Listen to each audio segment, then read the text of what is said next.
Okay, let me see.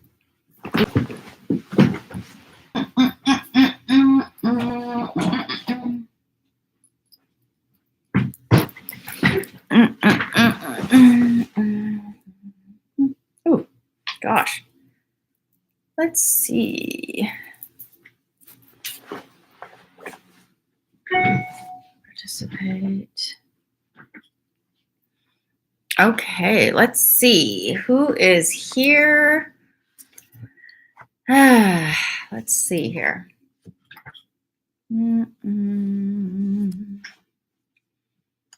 Okay, I see some people coming on. Can you guys let me know if you guys can hear me?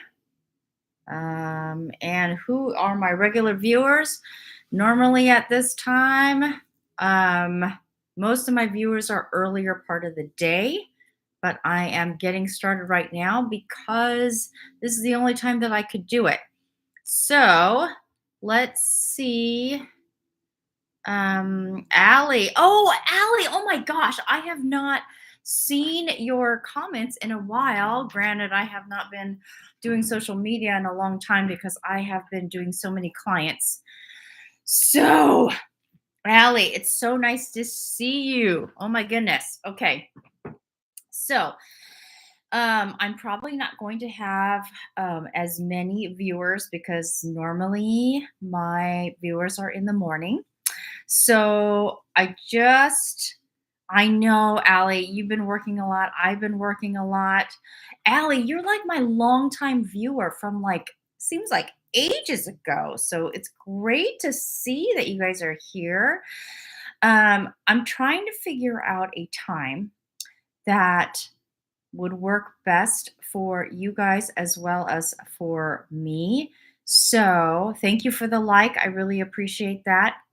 So I have quite a few clients who send me links to videos that other, I guess, influencers and dermatologists have made. And it just makes people, I feel, a little bit more confused. So I tend to cater and ask lots of questions because they'll say, I tried this moisturizer, I tried this serum, and it's not working. My face broke out, my face got drier. So I am going to address a lot of these things. This is your opportunity to ask me questions, right? Because normally I have to attend to my paying clients, right? Okay. So first thing, as promised, I'm going to answer the questions that one of my viewers talked about.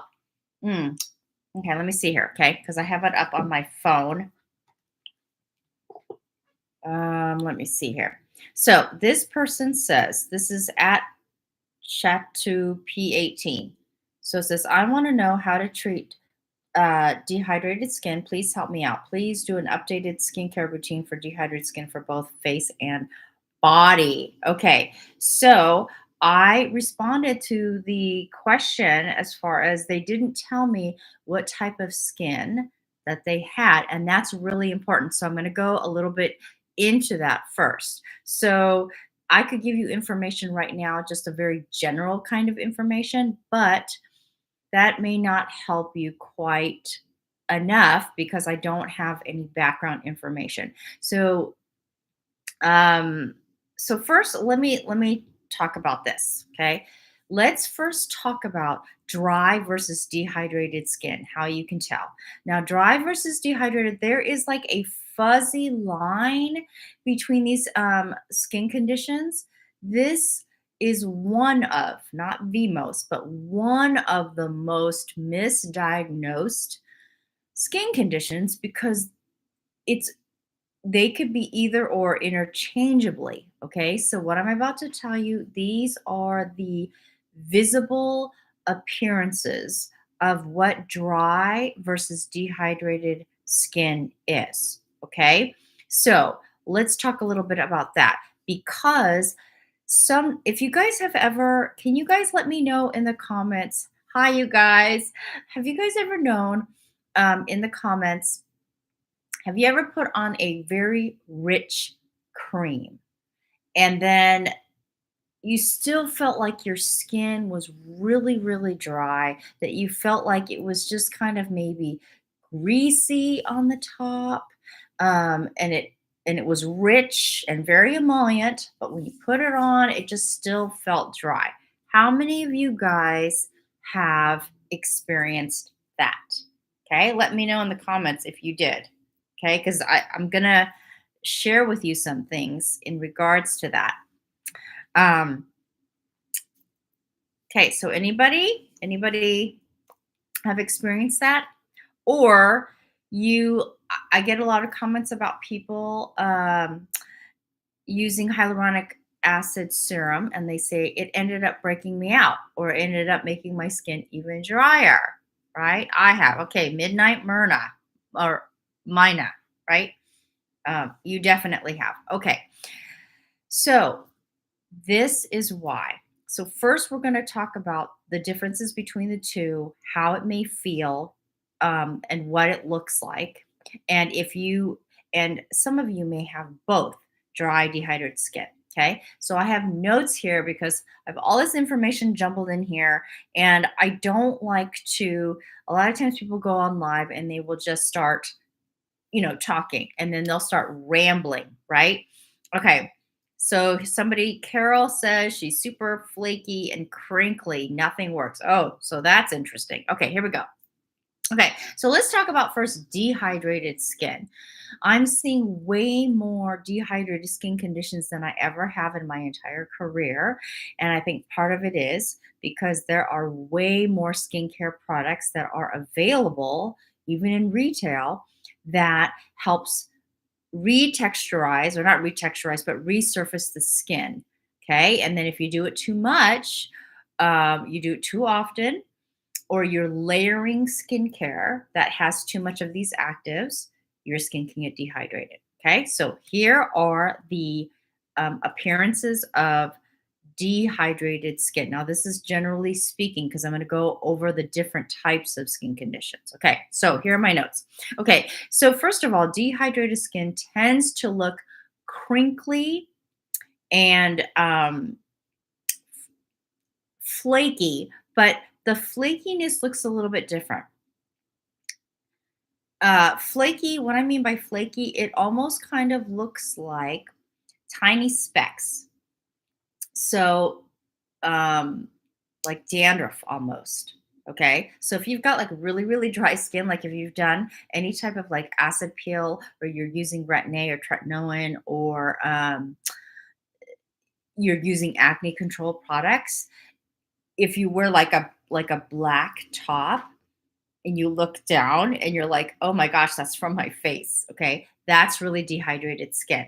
Okay. So, and it's especially obvious if somebody has oily skin and they're using tretinoin, retin-A, or have using acids on their face, because what it'll look like is their face is like tight and kind of crinkly, but their face is like shiny. Okay. And the reason why is because it's almost like their skin kind of has a cellophane look, right? Where it's kind of shiny, but underneath, right? Their oil gets trapped under the very top layer of the skin. Okay, so if you ever had that where you look and your skin looks shiny, but it feels dry and it's really crinkly, that's dehydrated skin. Okay, that's what happens when you have flaky skin but oily skin. That's dehydrated skin. Okay, okay. So now dehydrated mature skin. Okay, so if you have mature skin and you think it's dehydrated, here are some of the appearances of that: dull, dark circles around the eyes, or sunken eyes, right? So it's like darken, it's more pronounced. You have more shading. So, like if you have any fine lines and wrinkles, obviously they're going to be more pronounced, but also uneven shading of the skin. Okay. Especially your eyes. your nose area and around your chin area. You will see that. Um, Dehydrated skin, so they tend to experience more mm, flakiness, sometimes itchiness, but the itchiness is actually more pronounced in dry skin. Okay. Um, Prolonged dehydration actually leads to increased sensitivity, which then leads to increased um, inflammation. And what do we talk about when we talk about increased inflammation? We talk about it's premature aging. So I know that everyone talks about UV rays, exposure to UV rays, but also it's also prolonged dehydration of the skin, right? Because under a microscope, your skin cells, all of your cells are almost all water, right? Including your skin cells. So when they're dehydrated and they shrink down, the tissues become more thin, more sensitive, um, and obviously more prone to, kind of just like peeling. Your skin is constantly peeling. Okay. So um, that's why you have to be careful, because if you're like, oh, I avoid the sun, and but I avoid the sun because I'm using tretinoin or I'm using hydroquinone. Well, prolonged, if you're not addressing the dehydration, even though you're trying to hydrate your skin, this can lead to premature aging. So it's not just UV ray exposure, it's also just photo exposure. So when they say increased photosensitivity, it's not just, everyone thinks of the sun, but photo means light, right? So that can mean exposure from blue light from your phones and your computers, um, as well as red light, white light, and blue light. So you have to limit that. Okay.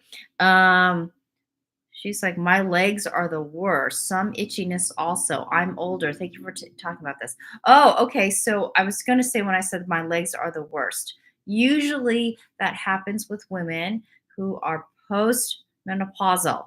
Okay. So you're going to see that like all over the body. Okay. Um, so the other thing is, dehydrated skin is actually due mainly to environmental exposure. So external factors versus internal factors. So that's dehydrated skin. So that can mean products that you're using, like I mentioned before, the environment. So right now, it's like there's like sun, but it was really dark because I don't know if you guys can hear it, but like lots of wind. Oh, by the way, real quick, if you hear if you guys are wearing earbuds, be careful, because they are testing fire alarms, and of course, right, when I plan to do a live, and so it's really loud. So if you hear the fire alarm go off, I'm so sorry. They're testing it right now. Okay. Anyway, so environmental factors, right? So this can be sun, wind, heat from your heater in the wintertime, lack of moisture in the wintertime, or lack of moisture in the air if you live in a very arid climate.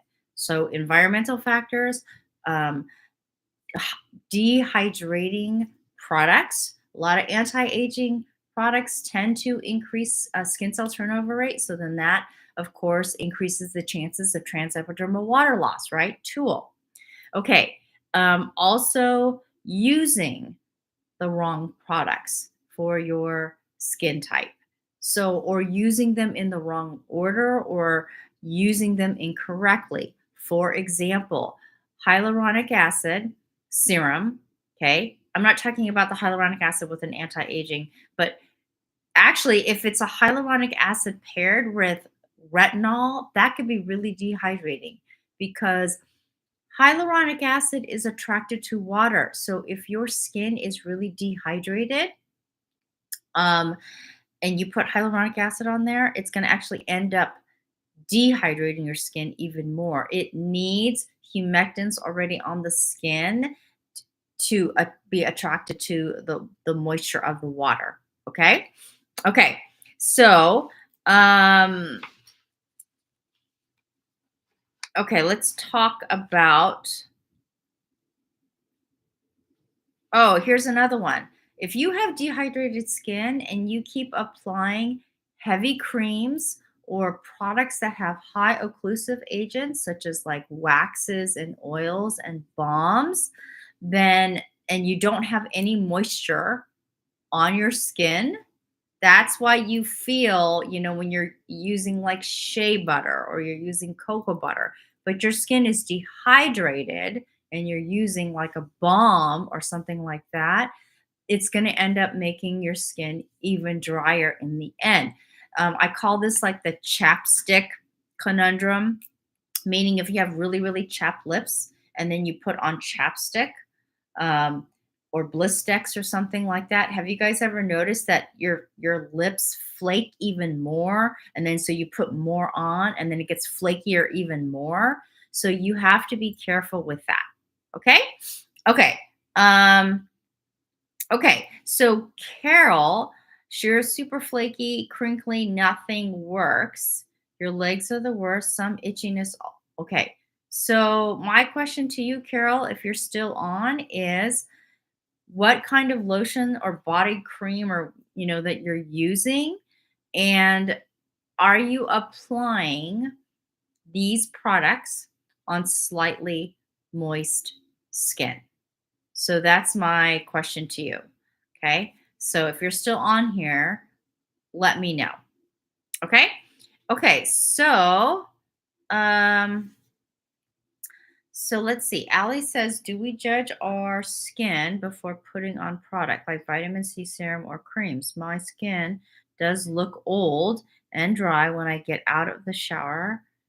Once I put my vitamin C serum, it looks good. Okay, do we judge our skin before putting on product? Yes. So usually on naked skin. So when I do online consultations with my clients, I actually ask to see their face with no sunscreen. Like they can wash their face, but no sunscreen, like no moisturizer, no serums. I want to see what it looks like naked, basically, right? To see in very good lighting. So that's what I want to do. So, like for example, Allie, you're saying that when you get out of the shower, your skin looks really old. Well, do you mean like even when your skin is moist, does it look like it? The other thing too is now they're adding a lot of texturizing kind of agents in serums and lotions and creams, so it's very deceiving if they're adding things like butylene glycol. That is they call it a skin conditioning agent, but really it's it's like gel, right? So any kind of gel that you're applying to your skin, it's going to look like it adds moisture. It's going to improve the texture of your skin temporarily. Um, so you have to be careful, okay, with the type of products that you're using, because a lot of them are meant to temporarily improve the texture of your skin and even cover up pre-existing skin conditions that you have. So it's actually getting trickier for a professional like me to assess what their skin looks like. So a lot of times I will ask them to um, come on screen with no makeup on, no sunscreens, no serums, nothing. Like wash their face, let me look at their skin, let me look at what their texture looks like on their skin. Okay, so yes, that's actually a very good question. Okay, so does anybody have any questions before we move on? Let's see. If I don't put on my serum or product, it will be dry. So that's actually normal this time of year, but I would ask, what kind of cleanser are you using? Because the cleanser is the foundation of skincare, believe it or not.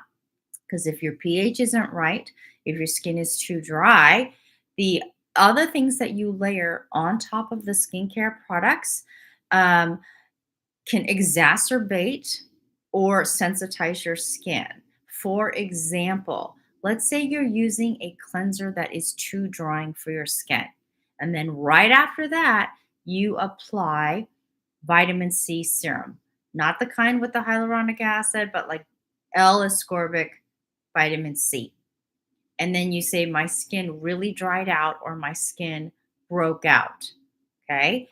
That's because the cleanser that you may be using, the pH isn't right. So your skin got too dry or your skin got too sensitized. Okay. Depending on, so the combination of what your skin actually is at its natural state versus the cleanser that you're using, those two combined are very, very important. So when I ask lots and lots of questions during the consultation, I'm just trying to first figure out what cleanser or combination of cleansers that they need, because any other thing that you layer on top of it, you can actually make it ineffective. Okay. So if you don't put on your serum, your or product, it will be dry. So yeah, that I would probably look at what kind of cleanser that you're using. Okay. Okay. So, any other questions before I go on to my next topic of dehydration? The number one myth of dehydrated skin and water. So I will wait here to see if anybody has any questions before I move on. Divine Spark. Much appreciated. Oh, you're welcome. Okay. So if nobody has any questions, actually, let me see if this one question. Oh, let me see. I'm going to see what question. Oh, Suki. Oh, my goodness. Suki, if you could please put us on a routine for dehydrated skin. Okay, so I can't put you on a routine of products for dehydrated skin. And the reason why is because this is what I do. So, what I mean by that is I ask lots of questions for people, right? So, the products that I may recommend for somebody who is younger, who is using acne control products versus a postmenopausal skin type they're over layering all of the products trying to hydrate their skin, two totally different protocols. But I'll give you this. If I get enough answers, or if I ask you a question and you answer, I can give you a little bit more accurate answer. Okay. So, but I was trying to find that question on here. Hold on. Let me see if I can find it, the question that I had. Okay, so for example, here's one here. I'm 49 and I have both dry and dehydrated skin. What are the best types of products for me? I'm already diligent about SPF. I think she meant retinol and vitamin C plus peptides, but still dehydrated, crepey, especially around the neck. How do I retain the hydration and moisture all day in a dry climate?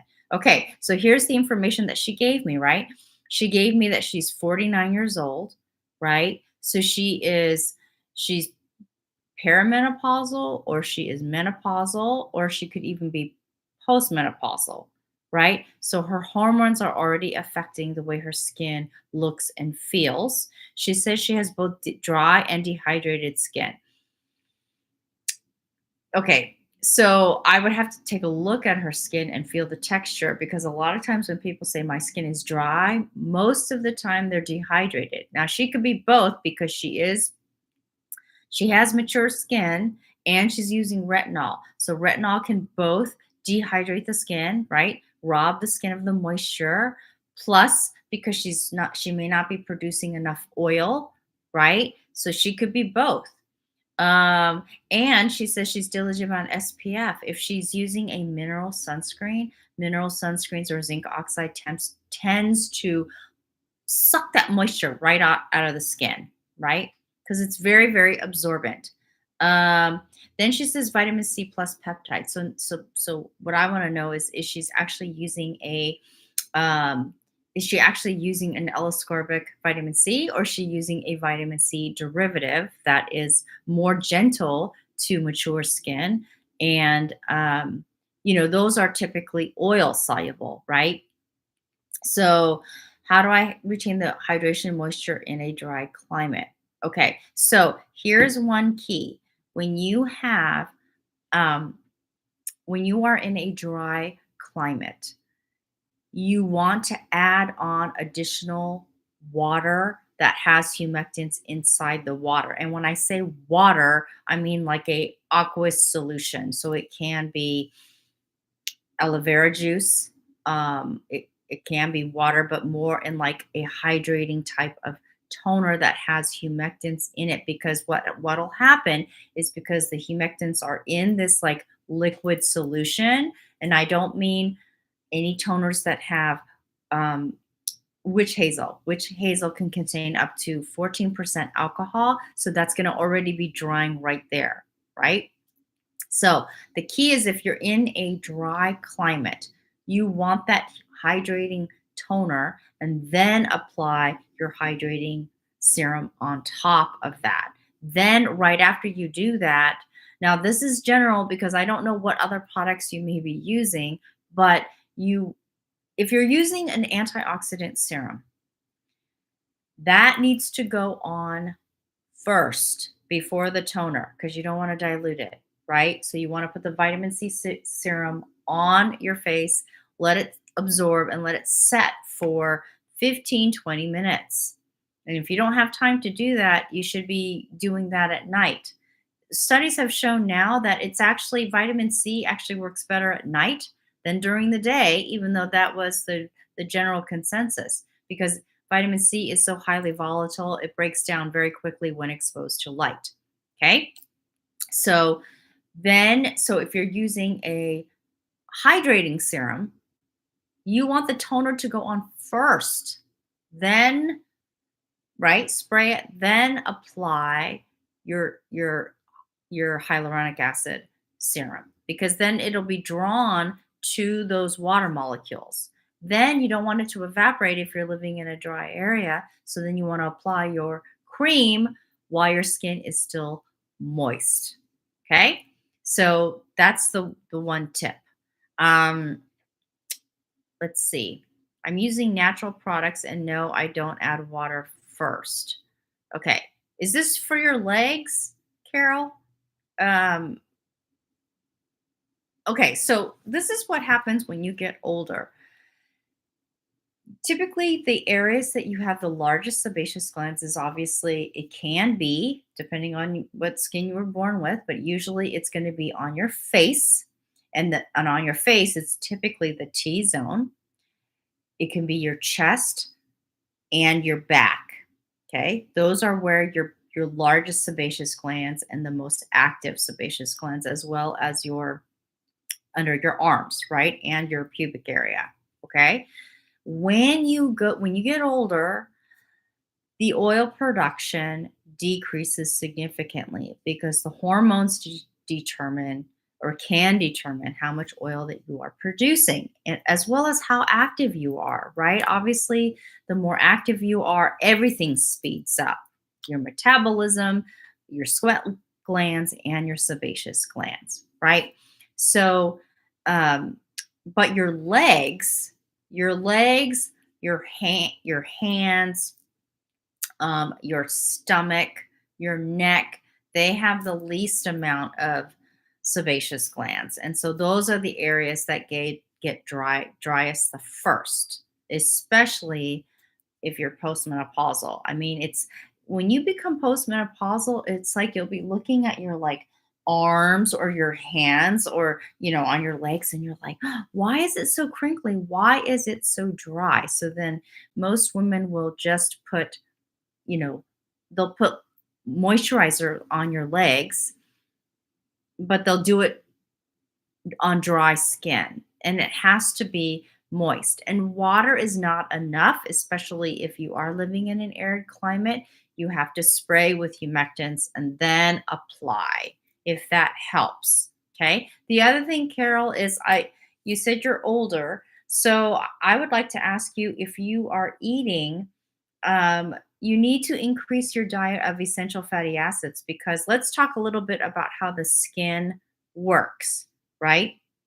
Okay, so I'm actually going to go into this right here. So here's the number one myth of dehydrated skin and water. So basically, most people say I'm dehydrated or my skin is really dry. I must drink a lot of water. So my question to you guys is, what happens when you drink? Let's say I have you drink 6 glasses of water. What happens 30 minutes later? Does your skin all of a sudden look really hydrated?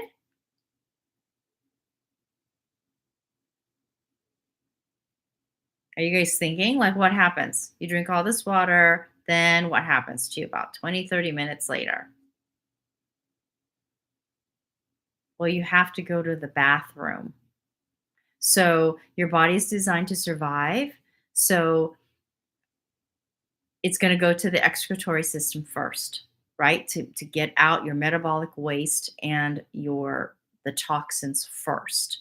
It's not going to go to your skin, right? So, yet how it helps the skin is your cells are over half what the majority of your cells are made up of water. So if your skin cells are dehydrated, and also if you've ever noticed someone who's very very sick, they don't move around a lot, they're not drinking a lot of water, they're not eating a lot. People who are very very ill, like let's say they're on their deathbed or they've got, cancer and they're going through chemotherapy, whatever, right? Their skin looks very like gray, right? And their skin looks like they look kind of gaunt.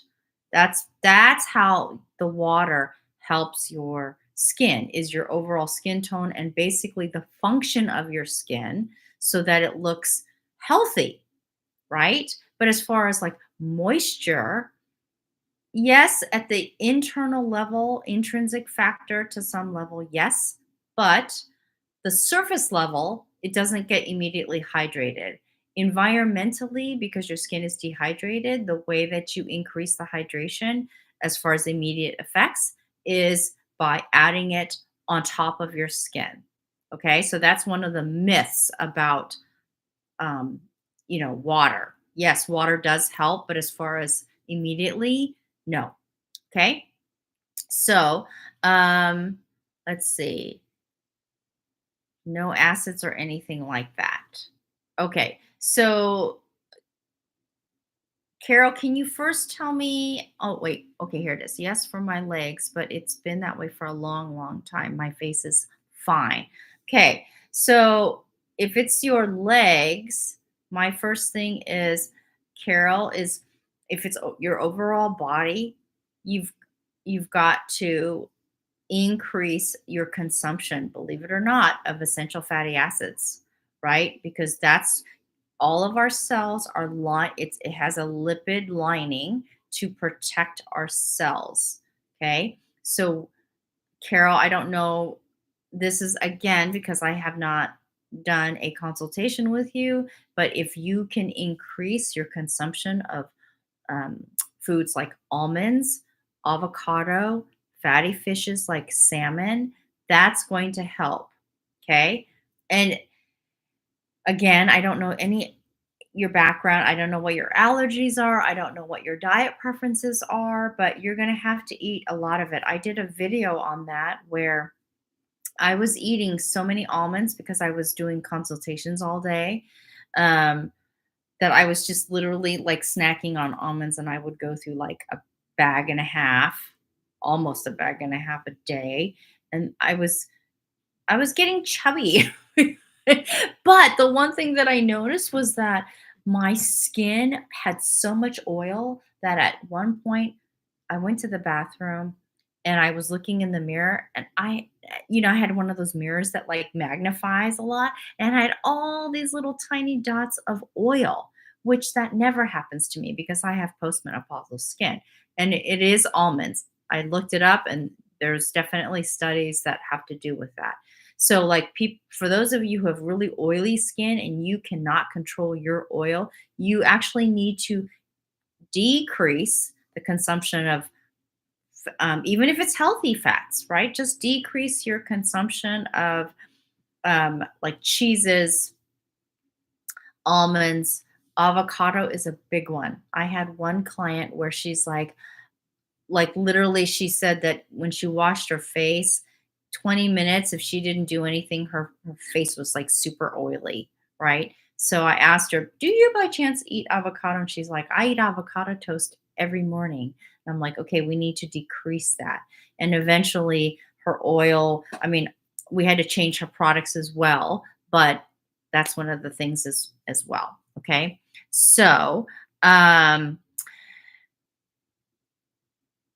so Carol, that's one of the things that you may need to do. But also, like a lot of the drugstore brand lotions, if you look at what their main ingredients are, a lot of them are very poor quality, which is why it can be affordable.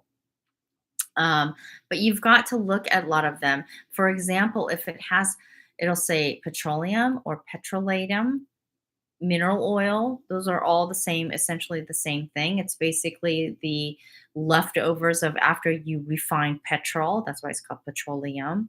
They use that because it's an inert, right? It doesn't spoil. It's not good for your skin.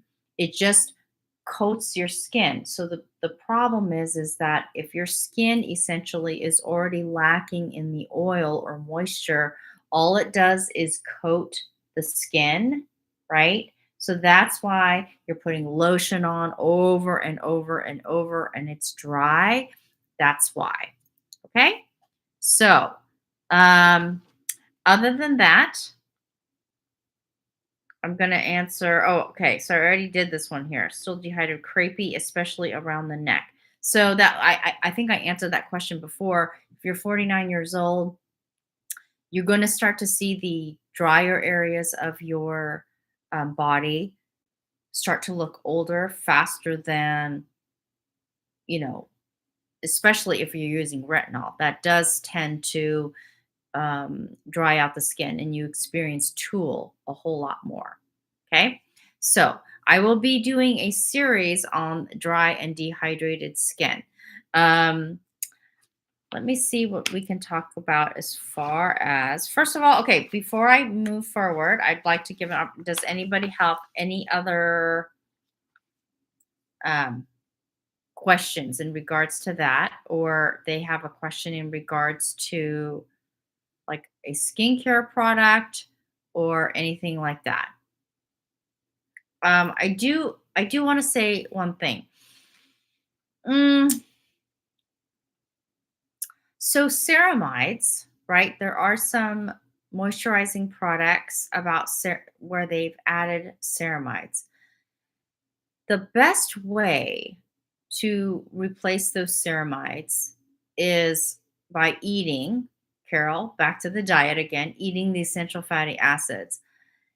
They will help temporarily when you put it on top of your skin, but basically the ceramides, okay, so you've got dead skin cells, right? And what holds them together is what's called intercellular cement, intercellular bond, intercellular glue. The names are all interchangeable.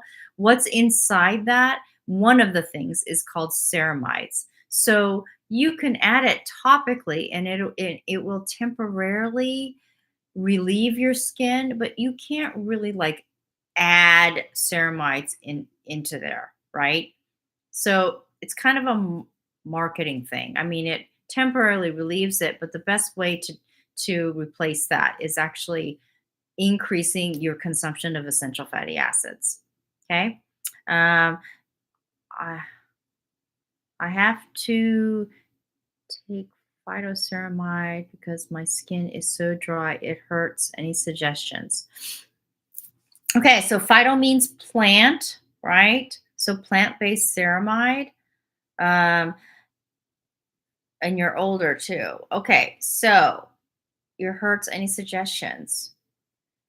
It hurts because your skin is so dry that it hurts? Um, and you're older too. Okay, so when you say you're older, do you mean like perimenopause, menopausal, or postmenopause? Because that's going to affect it as well. Your diet too. Ladies, some of you are not going to, I don't know who I'm speaking to because I can't really see who you are, but the older that you get, again, I don't know who's taking medication. I don't know like your diet restrictions, all of that.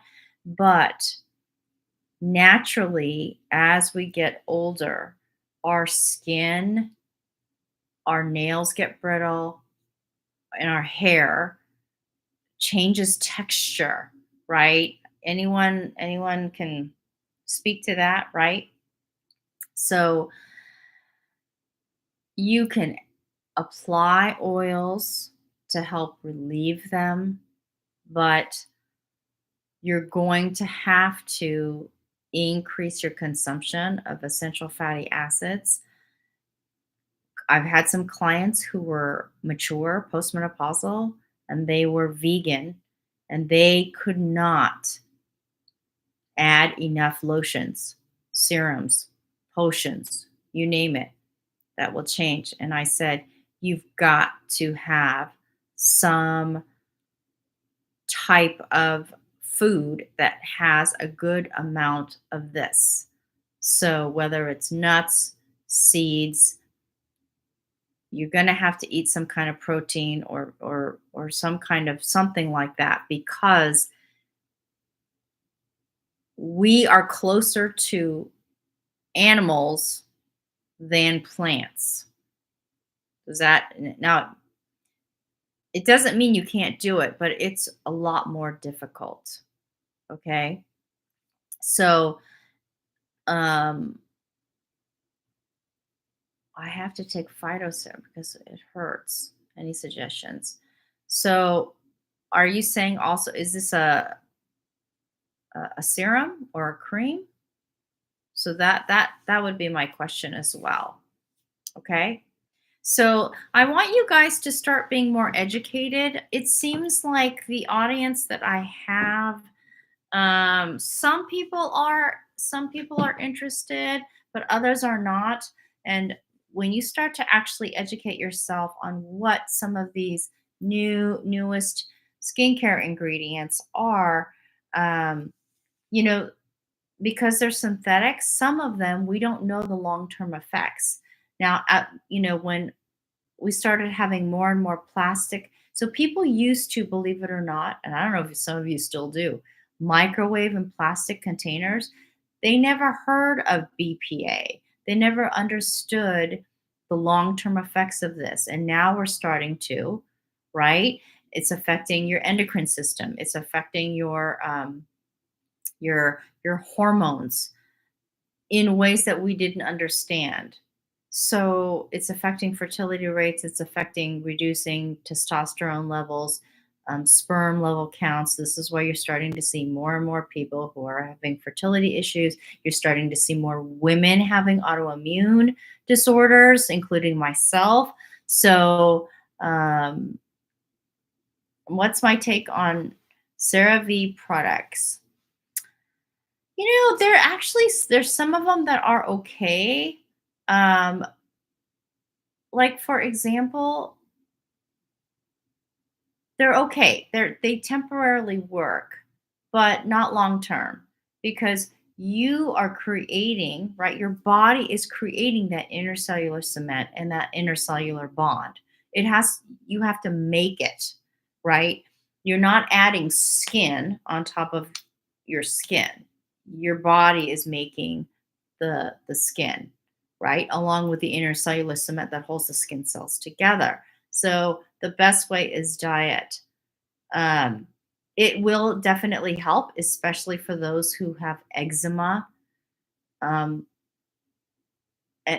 so that can, when your skin is so dry, it's like cracking.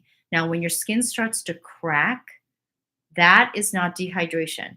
That is dryness. right? Because you don't have the ceramides, you don't have the cholesterol, you don't have the urea, you don't have the amino acids, you don't have any of that that's binding your skin together. So there's when you have psoriasis, certain types of psoriasis and eczema, um, that is definitely a diet issue. And no amount of oil, as far as like just applying it, is going to work. It's going to temporarily work. Okay. So that's one of the things. So now I don't. This is probably very rarely, if at all, talked among the beauty industry because all they think about is what product can I use? What product? What is the fastest result? So I'm going to give you a macro view. So a lot of these major companies like L'Oreal, um, the big pharmaceutical companies that own them, right? These companies are publicly traded, which means they have to report to the shareholders. And every quarter, they have projected profits. When they don't meet those projected profits, they're doing everything they can, reducing, so the quality of the ingredients sometimes gets lower and lower so that they can increase their profit margins. So I have a lot of these major, whether it's a major brand cereal or major corporations, they all work like that. So the quality gets less and less, and then they replace it. And so you think you're getting a deal because this cream is only, well, nowadays it seems like they're about the same as the higher quality ones, generally speaking. But now for me, I look for smaller companies because they depend on the trust of their customers, right? And until then, a large corporation then buys them out and then they reformulate everything, right? To like decrease the cost to increase their profit margins. But I tend to like smaller companies because they have more, they're closer to the front lines of their consumer, if that makes any sense. Okay. So, oh, Suki, so you're vegan. Okay, so that's going to be really difficult. You're going to have to really increase your combination of nut. I don't even know. Do you eat nuts and seeds? So you're going to have to increase your combination of nuts and seeds, nut butters. But even then, some of them are lacking in the amino acids that we need for your skin cells. So when you mean vegan, that means, so where are you getting your source of protein? Is it pea protein or, like I would want to know that. Because here's the key thing too. If you are at a point, Suki, where your hair starts to fall out or it becomes really brittle, right? Your hair starts to fall out. Your nails, the texture of your nails change or they chip and break off easily. You are lacking these essential. They call them essential for a reason, right? So supplements help absolutely, but remember, supplements are supplementing your diet, right? You should be eating a lot of whole foods, but they're to supplement. They're not replacements, right? They're not replacements, they're supplements. They're created and formulated to supplement already your diet. But a lot of people I think treat supplements as replacements because they don't eat enough vegetables or they don't, whatever it is, I don't like that. So I don't like fish. So then they take fish oil supplements. And what they forget is in order to extract the fish oil, a lot of them use solvents, chemicals to extract those oils out. So, as best as you can, I'm always encouraging my clients to um, you know, eat whole foods as much as possible. Okay, so um, is there any other questions in regards to that? Um, the thing that I'm actually noticing with a lot of, and you guys can start to kind of look and observe, right? So one of the things that I'm noticing is I am noticing a lot more because of the wide use of tretinoin and retin-A and retinol. You'll see their skin will be really, really shiny, but it doesn't look hydrated, right? It's so they they're trying to moisturize their skin and they are using products. So I want you to start looking at your serums, your hydrating serums, and look to see how many of them have butylene glycol, because quite a few do, right? And it's a skin conditioning agent. It temporarily, and it feels sticky and moist. And a lot of people like the feel of them, but they're not exactly healthy. So I love the fact that Carol, she is using natural products, right? So that's another thing. Okay, so here's my trick. I have a discount code for you guys because I want you to try it. A lot of my clients who were perpetually dry, dehydrated skin, their skin started over time, even though they were using all these anti-aging products. They said that their skin started to look worse and worse and worse. And they were watching all these videos trying to jump from one product to the next. So if you look down, oh, I forgot to add it. I'm going to add it to, there's a code on there. And if you go to goseechristybeauty.com, it'll automatically at checkout give you 25% off. So this combination really helps all my clients, whether they're acne or whether they have really mature skin. It is, if you do the combination, so I have the brightening biopeptide toner. This toner has been a bestseller for, let's see. So I've been doing this for over 16 years now. So probably over 12 or 13 years is when I found it and I started to carry it. The reason why I love it is because my eczema clients, psoriasis clients, my mature clients, and oily clients, oily skin clients love it. It has about 6 to 7 different humectants in there. There's no glycols in there. There's no synthetic, like, silicones or anything like that.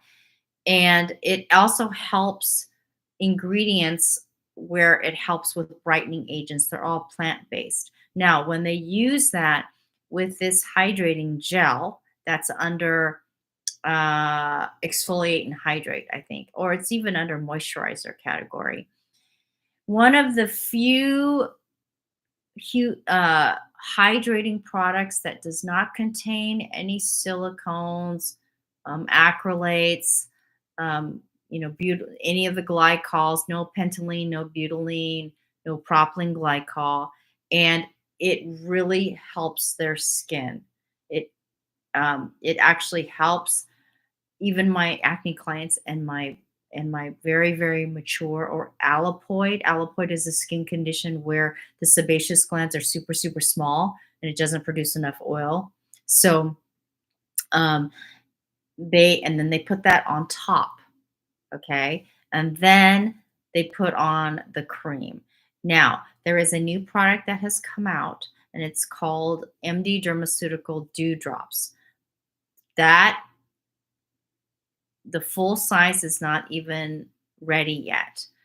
But this has been, and I don't even use the word game changer, but this has really helped my clients. So what it is basically if you're using vitamin C or you're using these different serums, then um, you can spray the toner and you can use this on top of your serums, so it doesn't dilute your serums, and you can use it as a light moisturizer. Or, so it's not quite a gel, it's not even a lotion, definitely not a cream. But if you have really, really dry skin, You would spray the toner. You would put on, this is after your serums, spray your toner, then your hydrating gel, and then on top you would add the dewdrops, just a drop here, and then put your moisturizer on it. And it's like it gives your moisturizer a boost. So it's, I don't know how to explain it. And the reason why it works so well with my clients is because there is a lot, the balance in there that has the essential fatty acids from the sunflower oil as well as the jojoba oil, because jojoba oil is the most closely related to our sebum, right? It works so well with my clients. So if you get that, you get 25% off plus the free sample. We will throw that in there. So it used to be $5. I ran out because I gave my clients a lot of the serums. That's a sample that's about this big, but now I got a smaller sample like this big. So the cost of that is like 250. But so if you want to buy 250 and then you pay for the shipping, you can do that. But you will get it free if you get the 25% off. This is like, it's so good. I can't even like all of my clients have loved it. All my clients who have tried it loved it. So it's just a small little like pipette thing. Okay. So we're getting the full size of it. And this is awesome because really what I've seen is that when people just use hyaluronic acid serum, which is very popular, yes, it does tend to dehydrate the skin and your skin surface actually changes. So I don't know if you've ever experienced that. Okay. So is there any questions in regards to, and I put the link in the description below, but I don't think I put the website in there because I was running behind and wanted to go live on time. Okay, so am I giving you information that is helpful? Like, give me a thumbs up to let me know if this information is helpful because so many times you guys have you put on there, I think it was like 55% of you wanted to know how to treat dry and dehydrated skin, right? And I will be doing more of a series on that, but um, that's why I wanted to do that because there's just so much misinformation out there. Both the hydrating are awesome. Okay, so here's Allie. I've been using both products for years. I guess I need to change my cleaner. Oh, your cleanser. Been using CeraVe SA cleanser. Oh, salicylic acid cleanser? Is that what that means? I mean, I'm thinking, but I'm not really sure. Okay, so here's Allie. She is not a client of mine. She just trusted me. I don't know if she saw me on YouTube. I'm not really sure, but she tried it, right? So she's not a client. She's just a viewer. But that's one of the things that I'm really, as these like studies keep coming out, um, I just, it's not popular.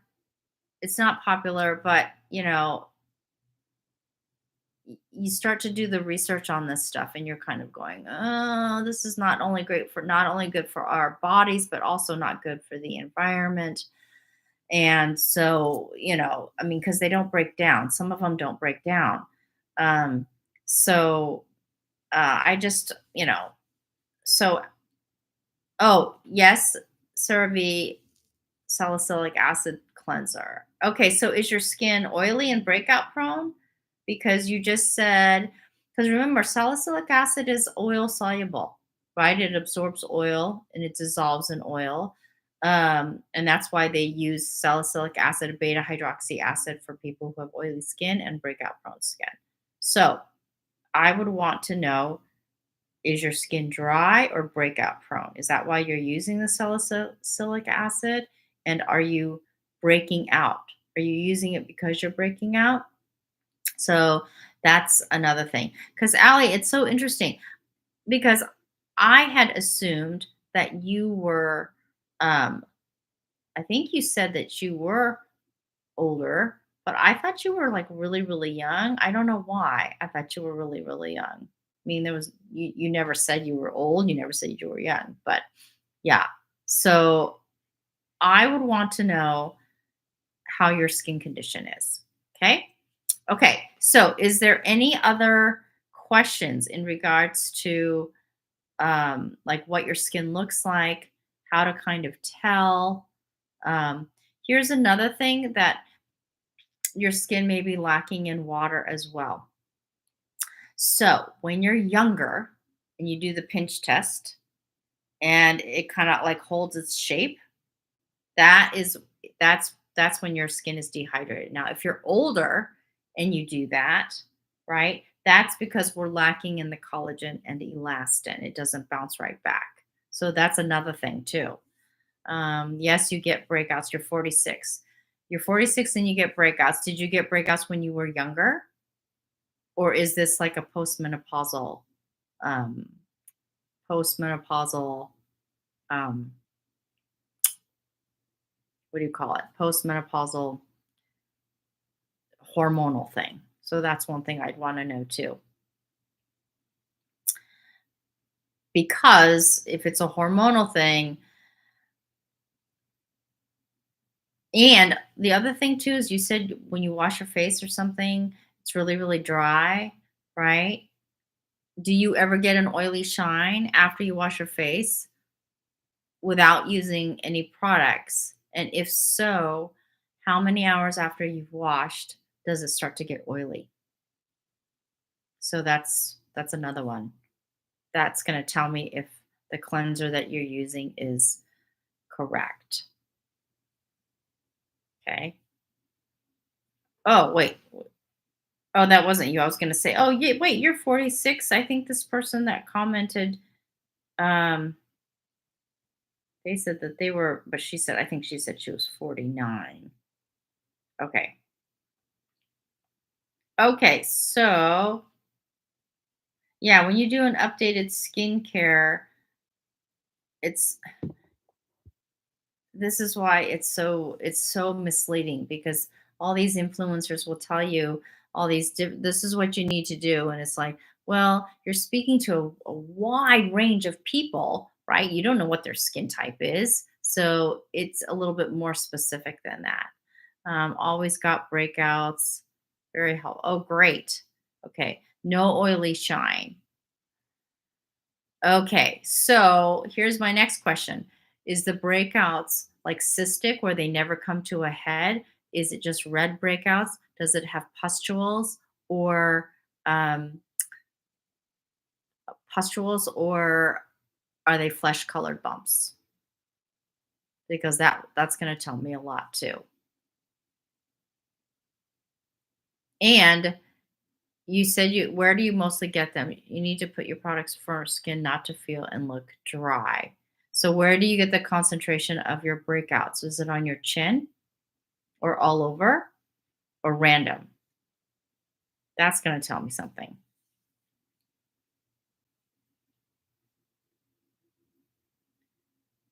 So at 46 too, I would want to know if you're always getting breakouts. So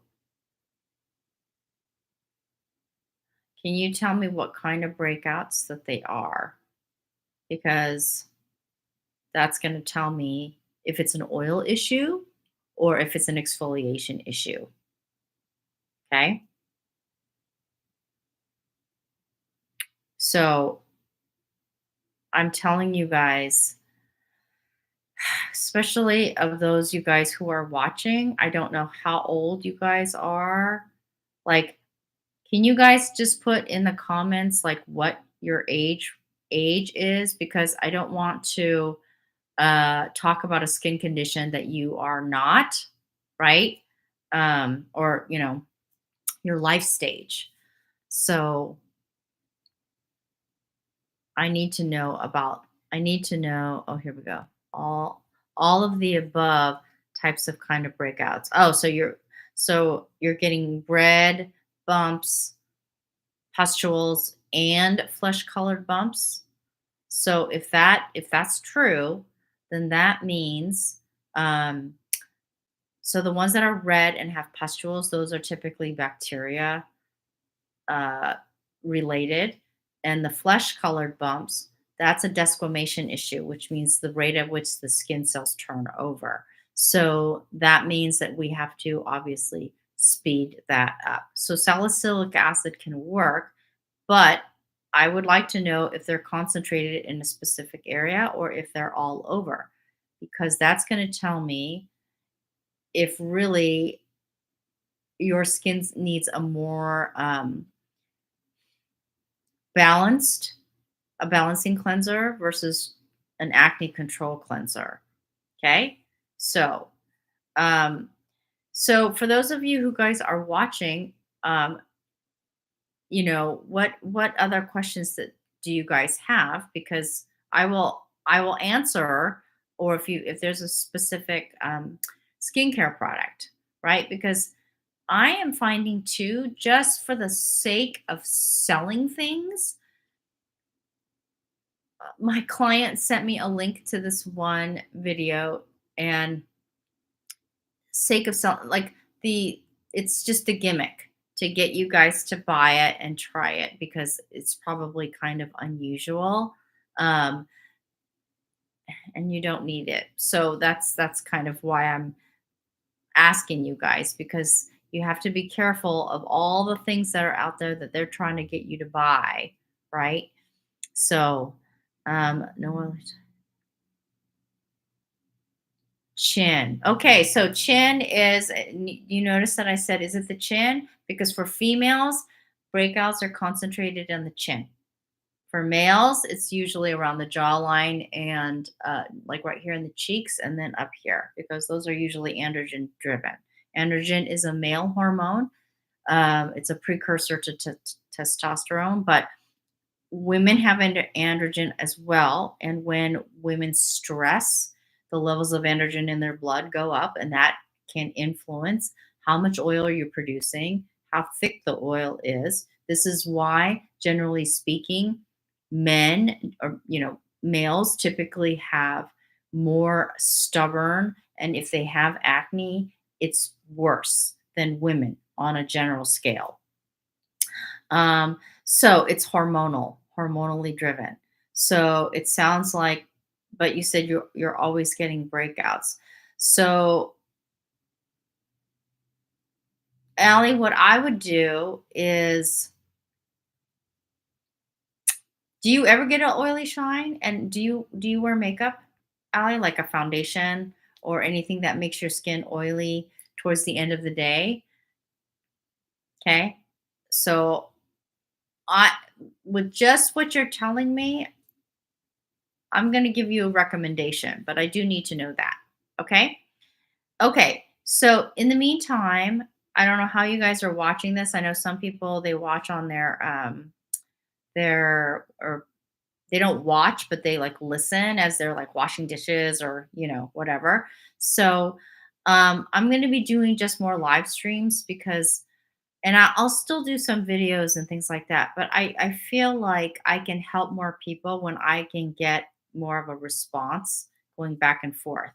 Because I cannot keep up with the comments, uh, especially right now when I'm doing all these online consultations. I just don't have the time.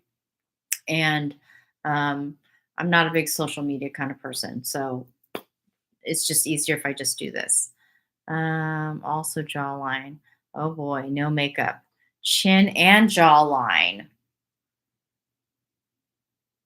Mm. Okay. Only product and sunscreen. Okay, what kind of sunscreen are you using? Can you tell me what kind really quick?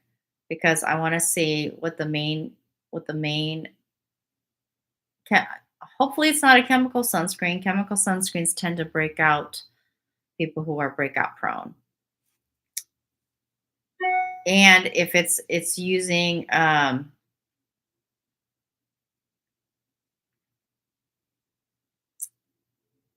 cyclopentasiloxane or oils to help spread the sunscreen. So I would want to know that. And do you have large pores, Allie? Do you have large pores all over your face or just your nose, and kind of how far does it spread out past your nose? That's going to tell me if you are oily or normal to oily as well. CeraVe Zinc. Okay, is that what it's called? CeraVe Zinc? So let me look it up real quick. Okay, hopefully I can do that. Let me see. CeraVe Zinc sunscreen. Oh my gosh, there's so many different kinds here.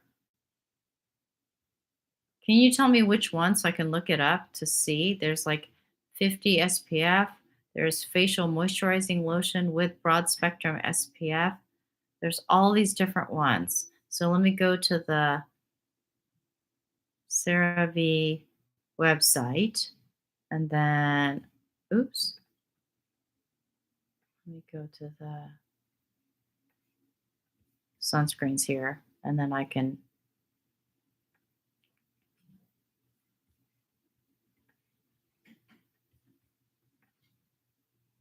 Okay, so let me go back to the stream. Tinted sunscreen CeraVe. So let's kind of do a product review really quick on that. CeraVe. Is it called Hydrating Mineral Sunscreen SPF 30 Face Sheer Tint? Is that the one? Because I don't want to like do a review on something that you're not even you're not even using.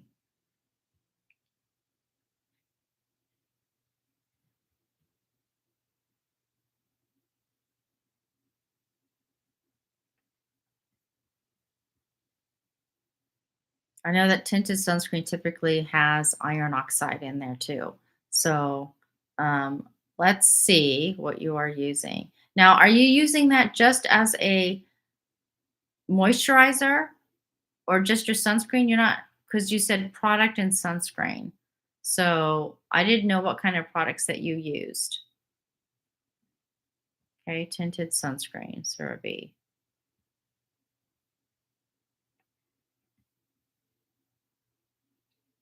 Because I don't really see. She's probably like looking to see which one it is. Is that the only one that's a tinted one?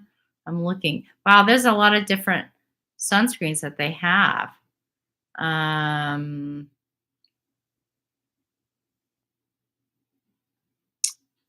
Zinc oxide, water, all benzoate. I'm just looking at the ingredients, guys. Polyglycerol isosterate, stearic acid, ceteryl alcohol. Oh gosh, you guys, this is not exactly a clean product here. Mm.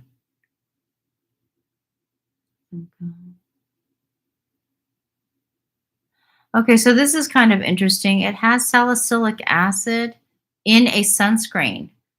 What do you guys know about salicylic acid and photosensitivity? You guys know anything about that? You're not supposed to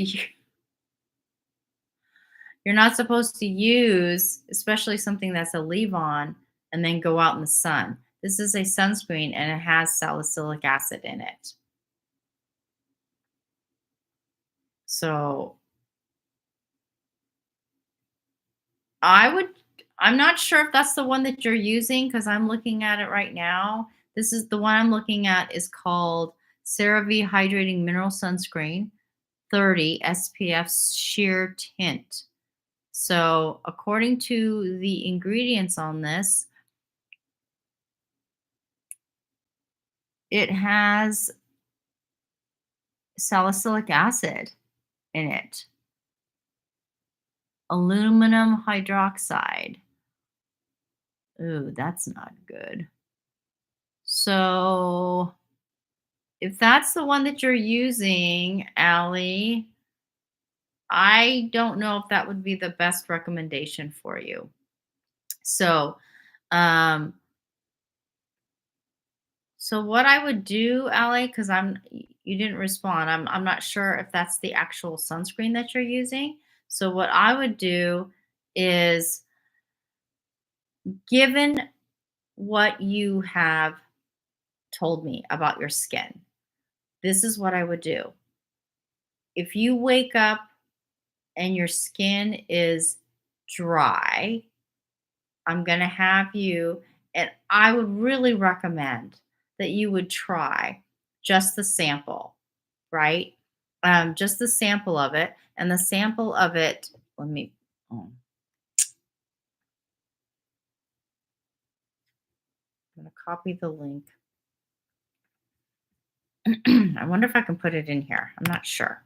Here's the link, right, for the discount code that you can use for any of the hydrating gel. So the hydrating gel, the brightening biopeptide toner. Okay, so those are the two. Let me see if I can pull any of them up here. Hold on.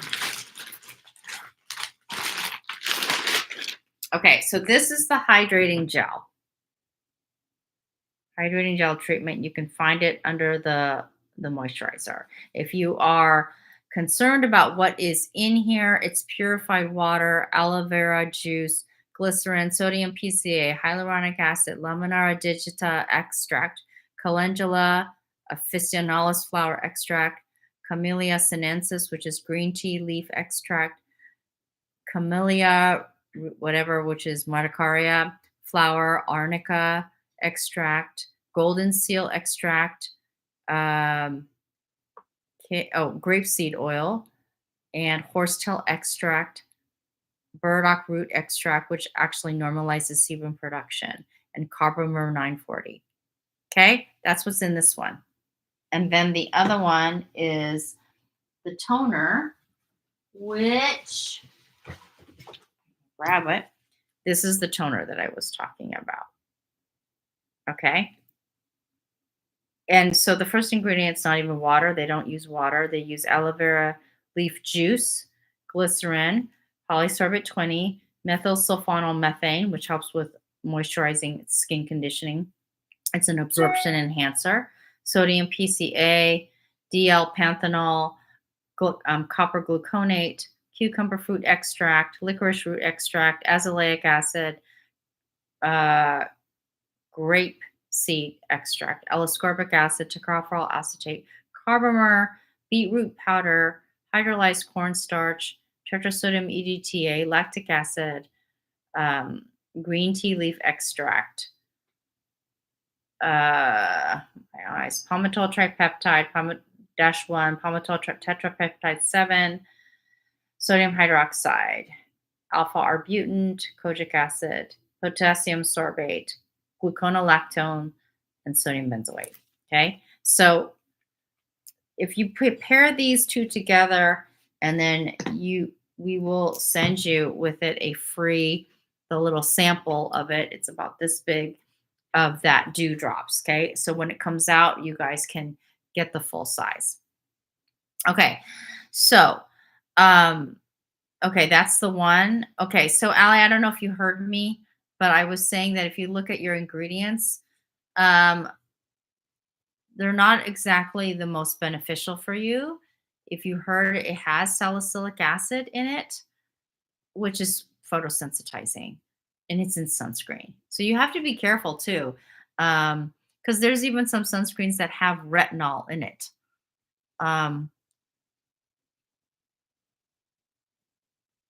I probably would find one that's a little bit cleaner than this. Um, And the zinc oxide in here is pretty low, 10%, titanium 5.5%. So I probably would find one that was a little bit cleaner for your skin. Okay, so Allie, I'm going to recommend these. If you can just get the small, like it lasts a long time, but this is what I would recommend for your skin, given what you're telling me. If your skin is dry, and okay, so I'm just going to put these in. And this is what I would recommend. Let me find it. The thing with these is they're clean. They're already clean. They last a long time. And I'm just going to put it in the, okay, so they typically last for my clients. What they love is that it lasts a long, long time. So, oops, this one. Okay. And then this one. And you're going to say, well, how come there's two? Well, because your skin is unbalanced, right? But it is at times oily. So this is not going to dry out your skin, and